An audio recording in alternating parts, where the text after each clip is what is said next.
Goeie en welkom bij het muzikale Dwarsplein van Friesland. Aas is mijn optreden van Rom Rof, de band die hem 80 uit Friesland, Christ in Concrete. Een item hoe de band Peel en een optreden van Piet Kok en Max Cargo.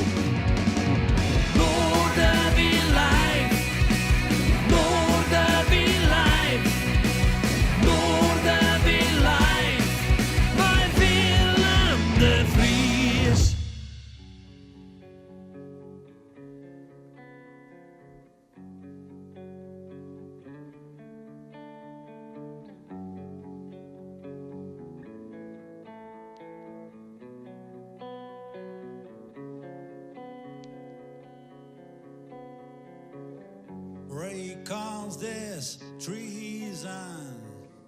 Ray calls this reason. Ray calls this time with a certain quality. Ray calls this kind. Ray calls this mind. Ray calls this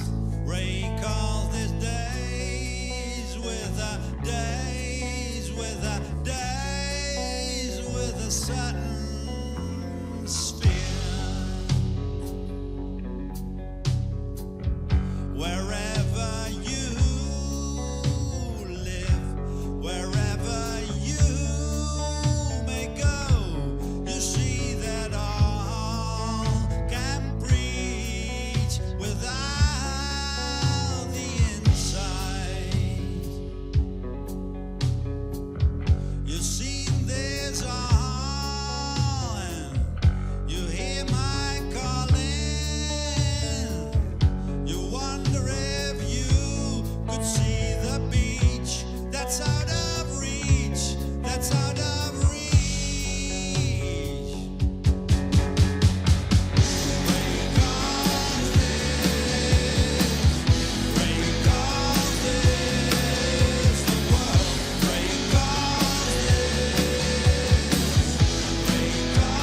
Ray calls this the war.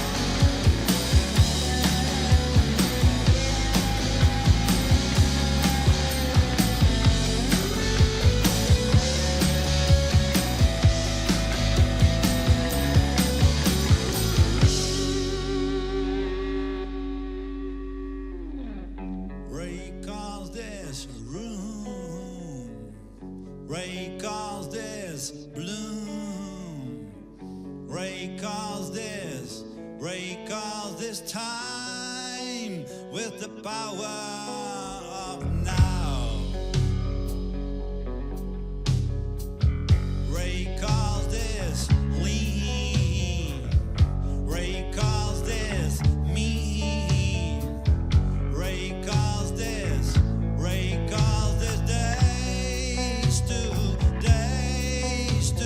days to sow and dream. Whenever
Ja, te gek begin, maar ik zeg ze van een band die ik al koer uit de Friese Bries. Dan gaan we het echt over de jaren 80. Ontstaan in zijn Husterveen. En ze zijn weer bij elkaar. En er is een nieuw album uit, Valhalla. Komen we straks over te spreken. En we krijgen nog meer nummers van Christ in Concrete. Maar eerst dan een illustre duo. Die haalt al heel wat jaren muziekervaring op de cv te staan. Piet Kok draait al heel lang mee. Together met Max Cargo. Aanzien ik daar van het verhaal. Maar nou, zij live in Noorderwien. Everything's gonna be alright this morning. Yeah, everything's gonna be alright.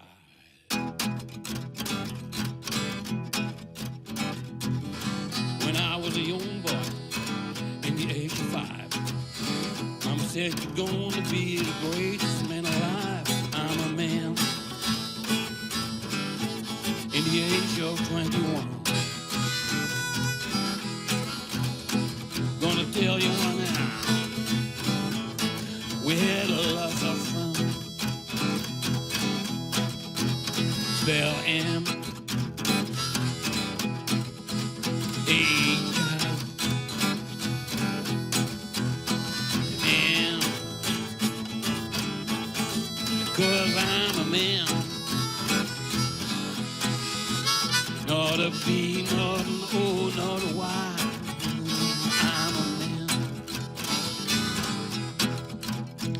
I'm not a troublemaker, I'm not a money shaker, I'm not a man with a diamond ring who's sneaking in every bird that's in on me. A full-grown man, not a B, not an O, not a Y, you know, I'm a man.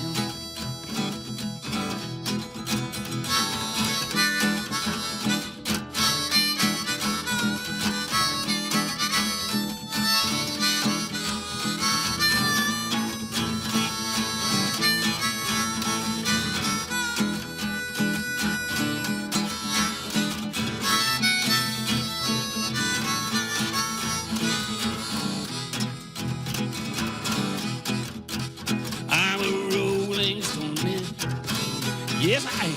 I'm a hoochie coochie man. Yes, I am. I'm a full-grown man. Yes, I am. I'm a man. Not a B, not an O, not a Y, 'cause I'm a man. Well, sitting on the outside, me and my mate, we made 2 moves, come 2 hours late. Was that a man? Was that a man? Not a B, not an O, not a Y, 'cause I'm a man.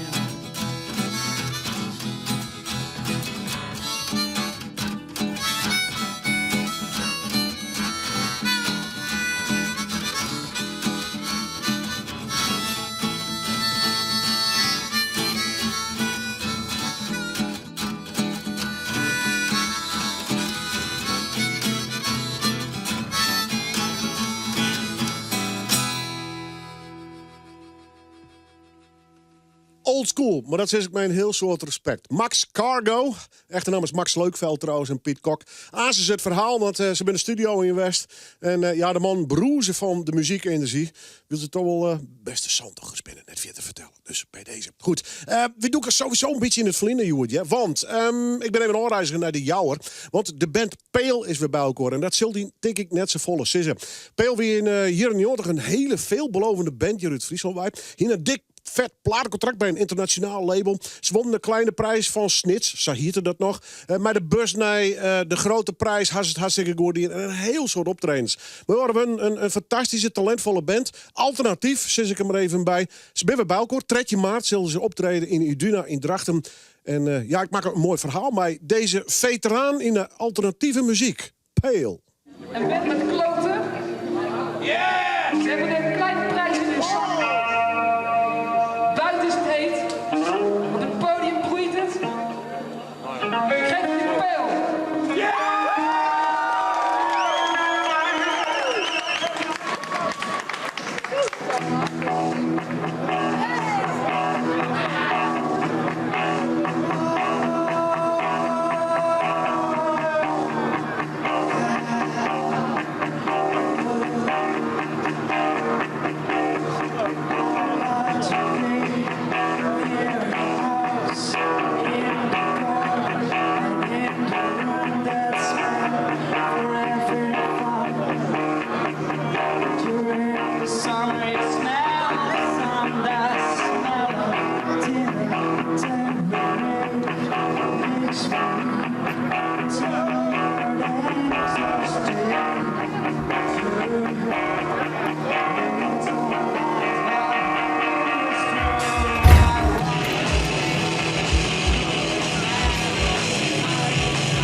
Ik ben Bert Steeman, al 50 jaar lang. Wij op de Jouren, al 50 jaar lang. En ik zong bij Peel sinds kort weer. Nou, dat nog geen 50 jaar. Hard alternative groove is de term die wij erom doen. Dat is harde, stevige muziek. Met wat melancholische, manische zang eroverheen. Ik denk dat dat wel een goede omschrijving is. Jij zingt toch? Mijn vriend zoekt nog een zanger. Nou ja, ik daarheen, weer mijn viersen te roeg. Want ik kom wat uit de weef en uit de popmuziek. En dikke stevige meuk. Ik denk, ik weet het net. Maar op de een of andere manier toch de klik vond mijn z'n allen. En dat weer 1994. En toen ben we tot 2002 losgegaan eigenlijk. Overal wel spelen, een mooie plaat uitbracht. En een soort avonturen beleefd, zoals dat dan gaat in een busje, terug den landen. Het is fantastisch mooi tijd.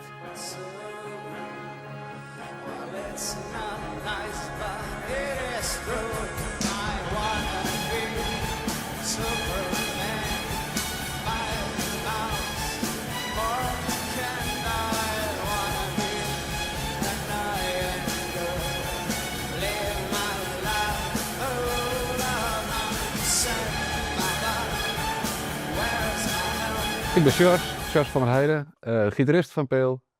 Wonen al jaren in Jouren. En dat was het eigenlijk. We hebben altijd wel een stap vooruit in. En dat is, dat wie ik de motivatie, omdat het altijd wel goed ging. En de optredens gingen ik vrij rap. De finale van de Kleine Prijs van Sneek vrij vlot. Dat trok ik in de finale van de Grote Prijs. Wij betreden werden en dat wie een memorabele avond weer dat. Met wat touringcars, fans, Friesland naar Amsterdam. Dat was grandioos. Ja, en vanuit toen ging het eigenlijk nog volle hudder. Want toen kwamen we een beetje in de picture natuurlijk. En we ontmoetten een geluidsman, Frank Rijgersberg. Die is best heel belangrijk voor ons geweest, want die had op een gegeven moment vanaf toen ik alle opnames die, want die in een eigen studio. Nou, op een gegeven moment hebben we besloten om eens een keer goede opnames te doen. Een week lang in de studio zitten. Hebben we een paar weken in het oude mix geweest. En dat is opgestuurd naar Suburban Records en dat wie direct raak. En die plaat is uitgebracht. En we hebben nog misschien een jaar daarmee bezig geweest. En toen weer ik, iedereen verhuizen wat die drachten bij, dat weet ik. Ik ging naar Grains, Bert ging weer onder Jouren. En Erik, de bassist, die ging naar Assen. En het wie net meer echt goed bij me te krijgen, maar de motivatie wie ik net samen meer.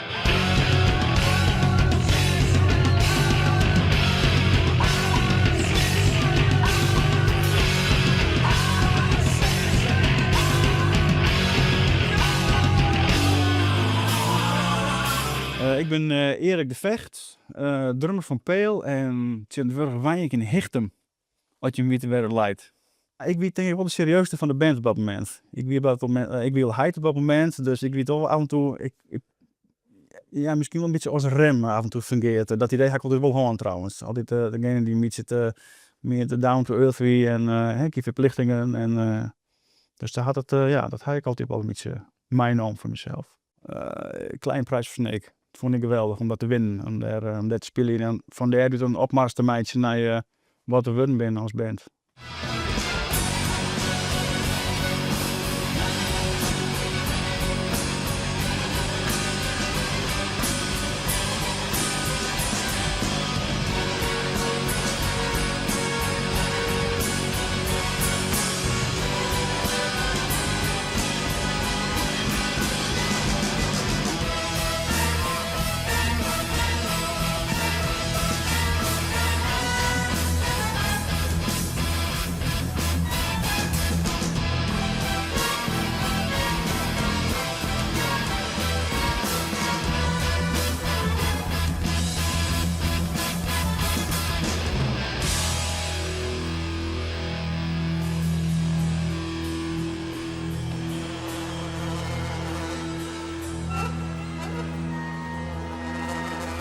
Erik Klinkhamer, bassist bij Peel.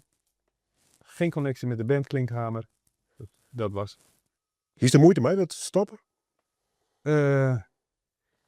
Nee. niet echt toen of zo. Ik denk dat ik pas later, veel later, zeg maar, na een paar jaar, als je weer een beetje met bandjes begint te kloten en zelf muziek maakt, zo dat je echt denkt, oh, ik had echt wel wat of zo. En dat is wel weg, dat is wel kut. En eigenlijk waarom het misging, dat is eigenlijk allemaal dik onzin of zo. En dus dat is wel jammer. Dus ik ben heel blij dat dit nu zo, dat we er nu weer zijn en dat we gewoon kunnen spelen. Wat was toen in je tussentijd? Ik heb nog altijd gespeeld. Ik heb nog een hele tijd gospel gespeeld en heel veel jam sessies en heel vaak invallen en weet ik veel wat. Ik vind mezelf een beetje een soort prostituee. En dan kom je weer bij elkaar en ineens heb je weer een vast beentje en een stekje, zeg maar. Dus dat is wel... Hoe ben je dat? Ik bedoel, Ja, ik voel het als een beetje een soort een herkansing of zo. Niet om beroemd te worden, maar gewoon om een band te zitten die goed loopt. Dat is iets wat muzikaal gewoon loopt. Dat is al iets, daar kun je als bandje jaren aan werken. En dat hebben we gedaan. Dus we hebben nu al een heleboel voorsprong. En we horen nog wel dat we af en toe wat roestig zijn en zo. Maar de chemie is er eigenlijk nog wel als het loopt.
Ja, als wat old school best, laten we eerlijk wezen. Jong wist in de jaren 80 en dan wist wat met Friese bands bezig. Dan kwam ze te lonen in de Friese Bries. En dan kwam deze heren net zien Christ in Concrete. Ik vind het zo fantastisch dat we ze nog wel eens even in de studio hebben. Sterker, er is nieuw werk van hun. Een album wordt nog presenteren, maar officieel is hij intussen wel released, om het zo maar zo te drukken. Ik ga even naar de jongen. Jan Kupers, Alma, welkom. Welkom, ja, dank u wel. Stel even de band voor. De band. Pieter Kupers, mijn broer, mijn bassist. Ja. Peter Pat, mijn vriend. Ja. De drummer. Ja, jongens, kom op. En Jesse Pat, de zoon van Peter Pat, de gitarist. Maar draai die even om als worst. Ja. Dit is een family business. Christ in Concrete and Son, hebben we nou. Ja. En dan kom ik hier nog in aan, hè. Mijn zoon die speelt de gitaar. Oké. Maar die maakt nog even een riepje. Ja. Ja. En dan wordt het een 4-koppige band, hoe mag ik dat zien? Nou ja, dan wel. Ja. Je still alive dus. Ja, weer leven we. Ja. We zijn bijna daar geweest. Maar we hebben verleden week in een nog niet dood sessie spelen bij Jan Kobus, Zeuninga en toen winnen we wel levend. Dat begon we wel leven. Wie dat onleiding? Dat weer de onleiding. Nou, we zijn al langer bezig, maar hier kreeg lucht van u en heeft dus nodig om te spelen. En daar winnen we wel. Na een jongetje neer. Want toen samen hebben we ze laatst een reunieconcert hulden. En daarna hield hij het net. Even een stukje historie. Wanneer ben je begonnen? Wie dat nog eind jaren 20 of wie in de 80 zal ombrutsen? Nou, ik wie nog krijg wat te jong. Met mijn broer en Peter ben begonnen. Okay. Die ben een paar 1000 jaar ouder. Je bent net iets van de eerste lichting dus? Nee, ik ben officieel de tweede lichting. Ja. Import. Ja. Ja, wanneer begon het? We begon in 1984 met Christ in Concrete. Daar voorheen wat oren. Ja, want ik meer al wat jaren, maar dat is dus net zo. Ja, met oorsoort bands bezig. Maar in 1984 ben ik met Christ in Concrete begonnen. En toen wonnen we al heel snel de kleine prijs van Sneken. Dat was een enorme opstekker voor ons toen. Dat we toen een tier lang heel leuk spelen hadden. Ja, in Snakewave spelen in het voorprogramma van de Ramones. Ja, daar ben ik bij. Ja, fantastisch. Maar die tonger, hè? Ja. Die enorme tonger. Ja. En al die reden, want we gingen al die ship in hier en dan begon het terrein. Ja, dat was een mooie tier. 1, 2, 3, 4. Christ in, Jim natuurlijk. Christ in Arno Heentjes. En de Val. En de Fall. Ja, en de Vesten nog, hè, met Ernst Langhaus. Ja. Time flies. Ja, de tier van het, ja. Maar welk idee ben je hem toe begonnen eigenlijk? Gewoon maar wat een beetje spelen of... In dit hier? Ja, een beetje lol met Ik graag beroemd worden. Ja, dat weer wel... ambitieus. Ambitieus, ja. Heel ambitieus. Dat is nou wat minder. Dan ben ik weer een stuk ouder. We zien nou wel wat er gebeurt. We spelen nou zo nou en dan eens wat. En we zien wel hoe ver we komen. Ik heb naar de nieuwe generatie. Leuk dat je erbij bent. Hier is ooit jet van die band? Ja, in de overlevering, denk ik, of net? Christ in Concrete, jazeker. Ja. Moest al die verhalen nog een jaar of net? Nou, niet eens zo heel veel verhalen gehoord. Maar ik heb er wel veel naar gevraagd, want ik was altijd wel benieuwd. Was ik zo van, ik had vroeger een punkband. En dan dacht ik van, dat klinkt wel stoer. Heb jij überhaupt meegekregen van die hele wave- en punkperiode, jaren 80? Ik ben er heel erg fan van. Dus Ja, dat bedoel ik, hè? Want je bent van de nieuwe generatie. Spotify, YouTube, je hebt van alles. Maar ja, als je er niet in geïnteresseerd bent, dan krijg je er ook niks van mee, hè? Nee, ik heb dat zelf allemaal opgezocht met documentaires en dat soort dingen. En alle artiesten uitgezocht. Had je jong willen zijn in die periode, of vind je het nou wel prettig om het nu te combineren? Goeie vraag. Ik denk dat ik dat wel leuk had gevonden in die tijd. Ja, ik denk het eigenlijk wel. Ja. Zit nog in meer bands of best bij deze... Ik zit met respect oude lul lekker op paard? Ja, nee, ik zit ook nog in een eigen band. Ik heb een eigen band, dat heet Nomads Radio. Kijk. Het is surfrock en garage rock. Ja, hij heeft het shirt ervan aan. En daar speel ik veel op in Enschede. Maar goed, Christ in Concrete, jongens. Hey, albummerch, wauw! Ja, nee, album eindelijk. Wat is het verhaal hiervan? Het verhaal is dat we gewoon graag oude en nieuwe nummers weer opnemen. En op een nieuwe cd zetten. En mooie muziekmeidje gewoon, dat is het doel. Hoe stond het in? Ik bedoel, gewoon met je al jammen? Nee, we zijn in 2 verschillende studio's bezig geweest. Peter had tussen studio, Jesse had tussen studio en Pieter had tussen studio. Dus we hadden het al een beetje tussen inspelen en later beeld van de bracht. En toen de cd klaar weer moesten we nog leren om samen de nummers weer te spelen. Ja, dat is haast de omgekeerde wereld. De omgekeerde wereld. Maar het is wel leuk. We hadden de nummers samen ingestudeerd en het deed nou goed. Ja. Is deze muziek, meestal mag gewoon wel luisteren, maar een beetje te vergelijken met wat je in de beginperiode in? Of is Christ in Concrete wel een echte oren band wordt niet tussen? Nou, we zijn net echt een orenband. We spelen nog oudere nummers, maar we hebben nieuwere nummers met wat meer melodie en zo. Dus het is net alleen meer punkachtig. Het is een melodieuze rocksong, zeg maar. Ja. Ik ga toch even naar Peter. Ik ben even met Peter praten. Jongen. Grutskop, nieuw album? Ja, heel groot. Ja, hartstikke mooi. Ja, een mooi proces, weer van meer een proces om dat mixen en produceren en maken. Ja, maar ook dat zei jij al die wat brokjes en dat mag dan bij elkaar brengen. Hè? Ja, nou, dat is belangrijk. Bijna hogere wiskunde. Ja, weet je wel, ja. Dat is belangrijk. Een beetje van, ja, Genier zit op ons te wachten, dus we zijn lekker wat aan het prutsen in de studio. Tot we verleden jaar zijn we, ja, maar verhip, nou hebben we eigenlijk wel een album. Ja. Nou, maar wat ik maar uitbrengen. Ja. Nostalgie leidt op de loer, maar hij hem dat wat voorkomen kan. Daar zei ik wel een plaat van meisje die anno 2024, 2026 in deze tijd past.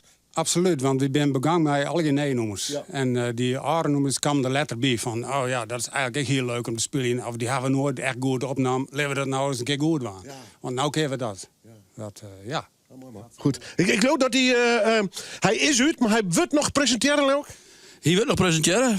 Dit is bijvoorbeeld ook een cd-presentatie van Jan. Die neemt alle concerten een cd-presentatie. Ah, kijk, ja. Ja. Nou, bij deze. Ja. Ik neem altijd een openbare oefening. Ja. Maar, zoals Jos maar wat. Ja, zoals Jos maar wat. Ja. Dus. En de drummers had misschien wel een straf. En hij wel... Ja, dat iedereen zien bewegen. Iedereen had zijn werkelijkheid. Iets aan zien bewegen om mij te doen. Ja, maar ik geloof 8 mei komt er nog een feestje. Ja, toch? Ja, ja toch? 8 mei in Iduna is een zogenaamde... Iduna. Ja, in Iduna een release party, heet dat zijn werk. Ja. Dan op vrijdag jongen 8 mei, dan hebben we daar een party, zeg maar, een presentatie van deze cd. Maar ik begreep dat dit... dames en heren, welkom bij de presentatie van een nieuwe album van Christ in Concrete. Dit is nog een keer, live in Oorwien. Although you are so close, so close, you need to know I cannot reach you here. Although I'll tell you all the things, I will never fall. I will never fall. Meanwhile, I feel so cold, so cold. You need to cry. The crowd is hypnotized. Meanwhile, I'll tell them everything. I will never fall. I will never fall. I want to be in the sun. I want to be in the heat. I want to be in your mind. I'll never, ever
Ja, je maakt het me hier in 80 had wel even een sprongje van je. Christ in Concrete, heel blied dat ze hier nog eens even in de studio binnen. Album is uit dus, Walhalla. En ik hoop dat ze nog een tijdje trokken in ieder geval. Ja, mooi om ze hier te ontvangen. Waar ik hier in de studio hier, maar dat wie al een week al, is Blanco. En daar zit een mooi verhaal omheen, want Blanco komt naar Friesland aan met een bijzondere show. Het is een geweldige Volendamse muzikant, maar hij had een valleefde voor de muziek voor de Talking Heads. En in het bijzonder voor een bijzondere film van die band, Stop Making Sense. Die kijkt die jongen in, maar ze is gewoon als een keer zien. Maar die film wordt naspelen in de harmonie. En ja, dat kist hinnen. Maar ja, ik hier maar even in de studio om het verhaal te doen van die vaststelling en zijn nieuwste single. Dit is Blanco in Oorwien.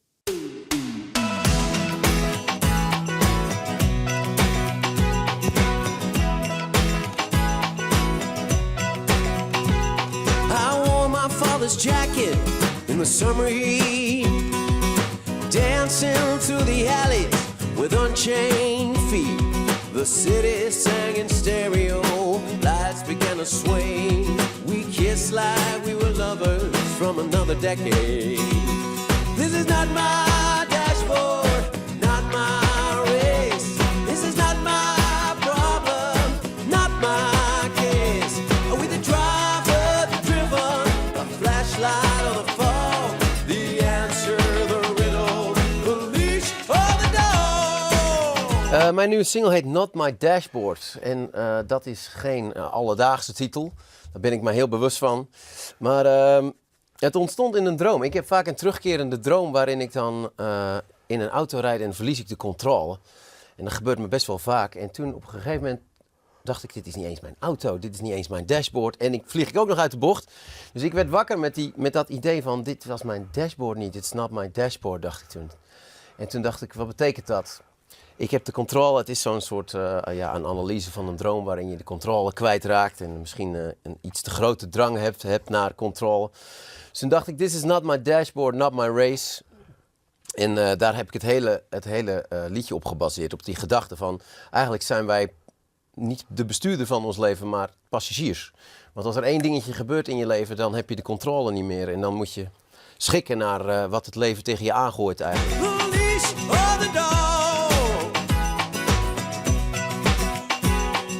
Headlights, headlights, show me where we are. I'm telling all my stories underneath the stars. Someone sang in stereo, the night began to sway. We kissed like we were lovers from another age. This is not my dashboard. Waar sta je op dit moment als artiest, voor je gevoel? Je bent als vele muzikant op 2 sporen bezig. Gaan we straks nog over hebben. De coverwereld. Maar ook je solo-carrière en je eigen werk. Waar sta je voor je gevoel? Goeie vraag. Waar ik nu sta als artiest is eigenlijk min of meer hetzelfde als hoe ik begon.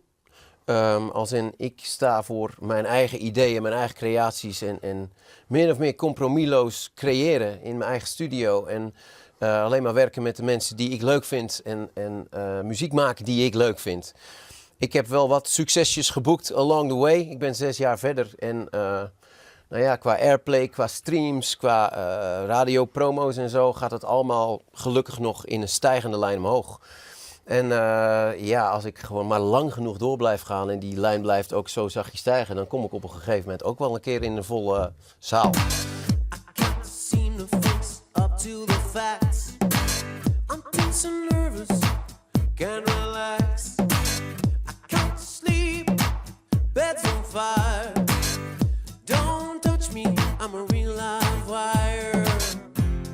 Psycho killer, qu'est-ce que c'est?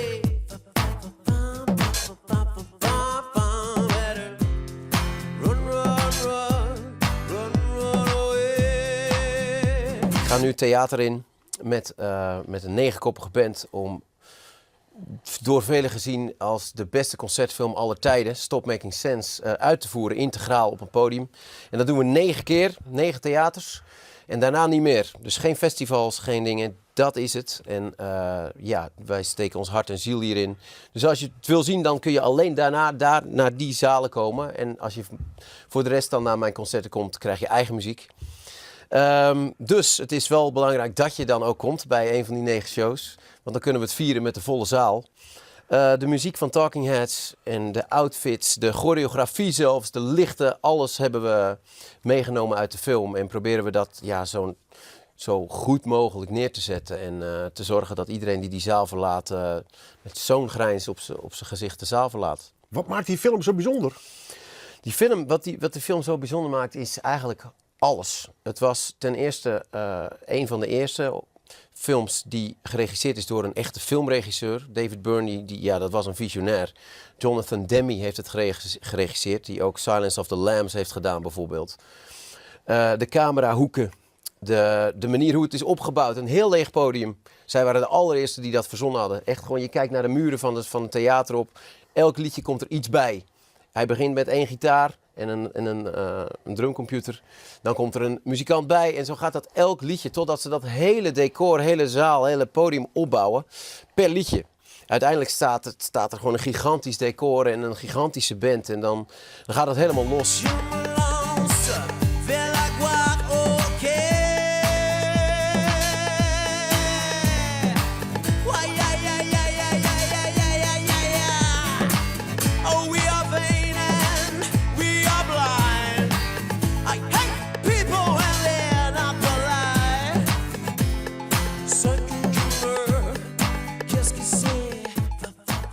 Komende vreed dus in de Harmonie. Blanco, met zijn bijzondere show in verband met de Talking Heads. En die fantastische film, Stop Making Sense. Nogmaals, die mag gewoon eens een keer zien gehad, denk ik. Als het echt van muziek hoort. Maar hij viert hem zo letterlijk mogelijk uit. Dus een geweldige Volendamse artiest die is even te gast weer in Noorderwien. Zoals deze beide heren vind ik fantastisch dat ze er binnen. Piet Kok, Piet Kok, wat maakt hij nog uitlezen? Muzikant al 40, 50, 60 hier? Meer dan 50 jaar? Ja. Ja, zeker. Sinds 1968. Hè? Still going strong? Ja, nog steeds bezig. Alles goed? Ja. Mooi. Ja, want ik praat eerst nog even met die Borman. Max. Mag ik nog steeds een Max Cargo of Max Leukveld? Max Cargo. Ja, hè? Ja, toch maar wel. Ja, want ik neem die vaak Leukveld, maar het moet dan een Cargo. Max Cargo is de artiestennaam. Ja. Krijg je echt nog? Krijg je echt, ja. En hoe lang had die naam al als artiest? Nou, nog niet zo lang. Ik heb namelijk geprobeerd op een piano. Had les van de vader van Sietse Bouma. Misschien kent hij wel. Ja, Kees de gitarist? Ja, de gitarist Kees Bouma. En toen had ik er een keer met optreden. Toen dacht ik, nou, dit wil hem niet worden. Maar toen had ik wel de naam Max Cargo bedacht. Ja. En toen dacht ik, nou, die ga ik dan wel houden met de piano. Dat werd hem niet. Nee. Hoe lang spelen ze toe al? Nou ja, daar wees het ondertussen. Ik ben Drent. En ik maakte al muziek in die tijd dat ik in Assen woonde. Ja. Oefenden wij heel niet toevallig hoor. In hetzelfde gebouw als waar Q in de Blissers ook oefenden. Brandpunt heette dat. Okay. Was een cultureel jongerencentrum. Okay. Maar ja, toen werkloosheid en zo ben ik naar Leeuwarden verhuisd. En je hing in Bleun, hè? Ja, en hier hing je Bleun met de liefde. Ja. In Ljouwert. In Ljouwert, ja. En dan maak je muziek. Ja. En dan komt Pietje in. Hoe lang is het Piet al? Nou, ik ken Piet nog ineens zo heel erg lang. Maar in ieder geval, ik had een gitaar te koop. En Piet kwam kijken bij de gitaar.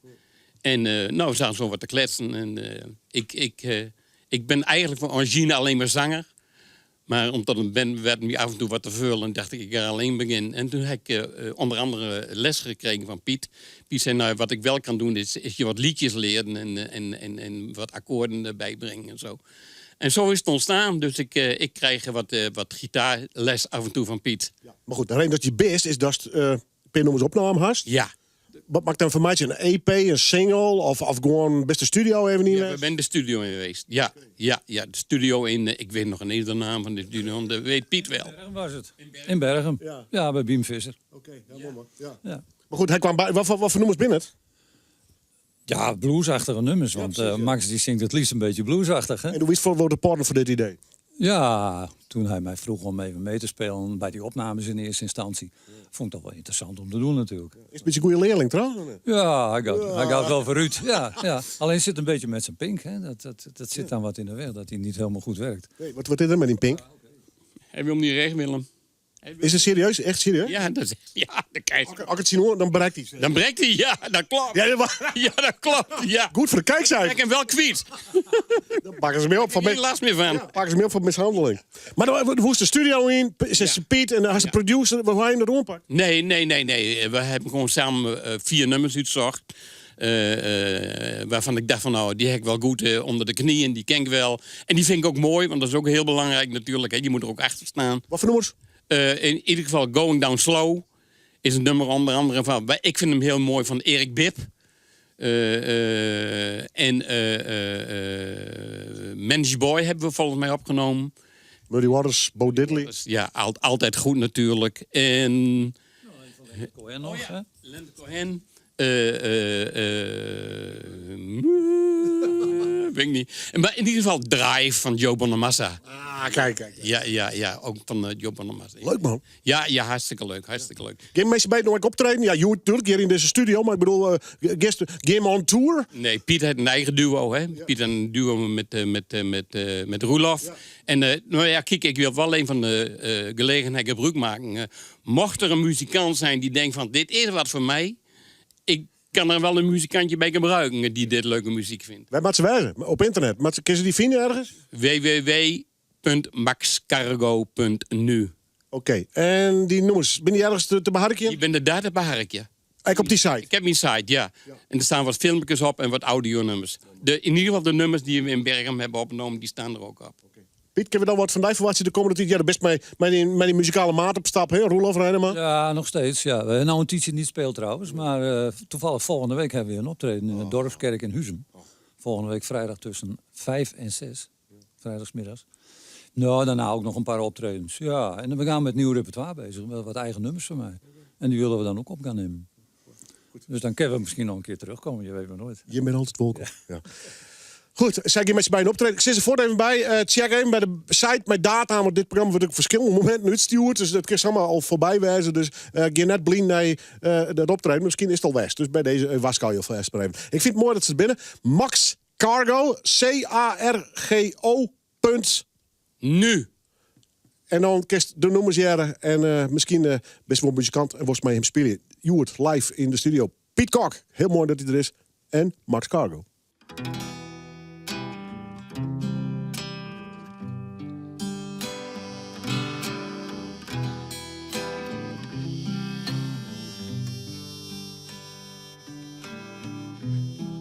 When the road is dark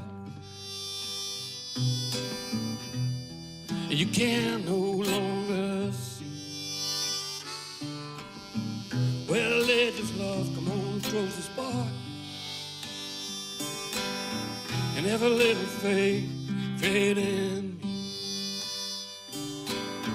And when the tears you cry, well, all you can believe. Come on, let this love and I'm getting dry, and every little fade in me, every little fade in me, every little fade in me, every little fade in me. Oh yeah. Every little fade in me. And when your secret heart cannot speak so easily, come here, darling, from a whisper star, and every little fade in me. And when you're back against the wall, just turn around and you will see. I will catch you, fall. All you got to do is have a little faith in me. Have a little faith in me.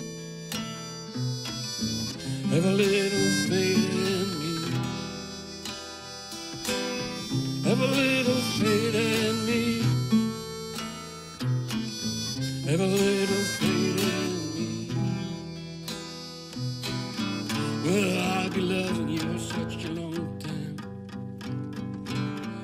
expecting nothing in return.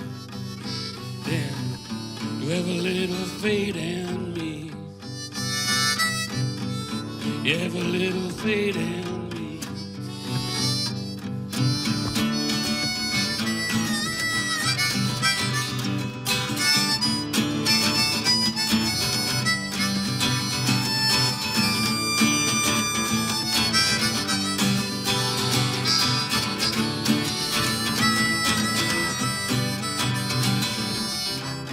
Have a little faith in me. Have a little faith in me. Ja, fantastische muziek. Piet Kok en Max Cargo. Als je maar even op zijn site, .nu, mag ik er dan even bij zitten. Van zijn EP, 4 nummers had hij erop zetten, together met diezelfde Piet. En hij ziet het dus nog een muzikant, dus dat is de, met Max Spielenworst, jou die dan even op, maar dan via zijn site. Het zit er haast op, deze aflevering van Noorderwien. We zijn er alle werkdagen in, tussen 6 en 7 op de radio. We zijn er 24/7 op internet, onder oren op youtube.com/Noorderwien. En natuurlijk op televisie werk, de heren nog één keer oorkondigen. Piet Kok, Max Cargo, live in Noorderwien.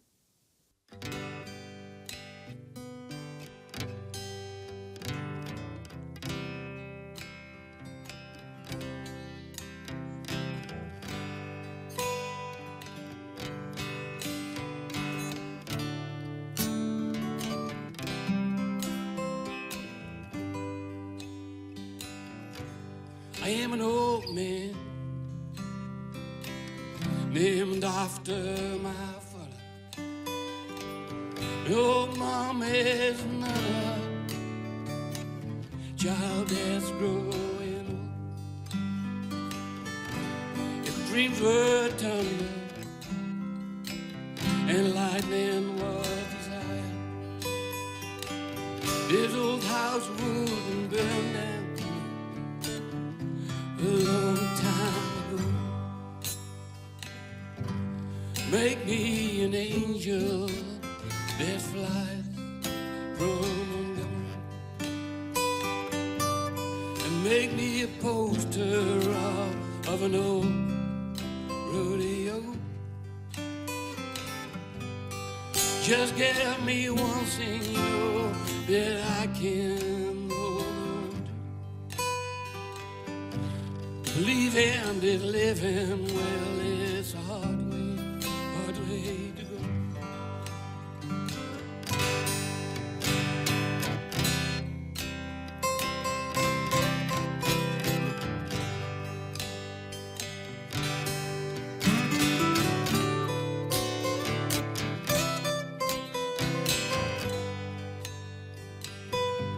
When I was a young boy, you know, I had me a cowboy. It wasn't much to look at, but it was a free rambling.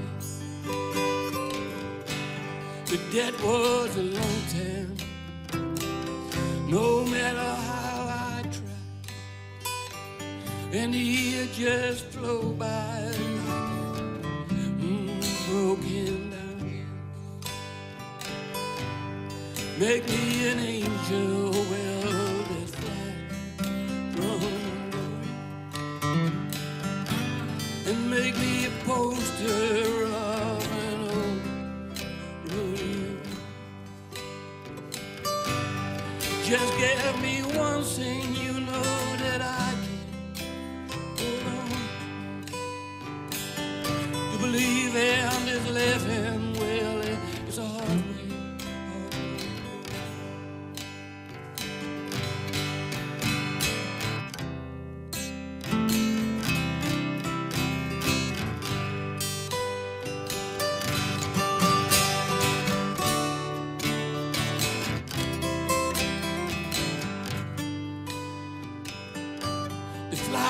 In the kitchen, and I can't hear them messing, and I ain't do nothing since oh God do. How the hell can a person gonna work in the morning and coming home in the evening nothing else. Make me an angel, well, that fly from a gun, and make me a poster of an old road. Oh, just give me one single that I can to believe in this living where it's a hard way to go.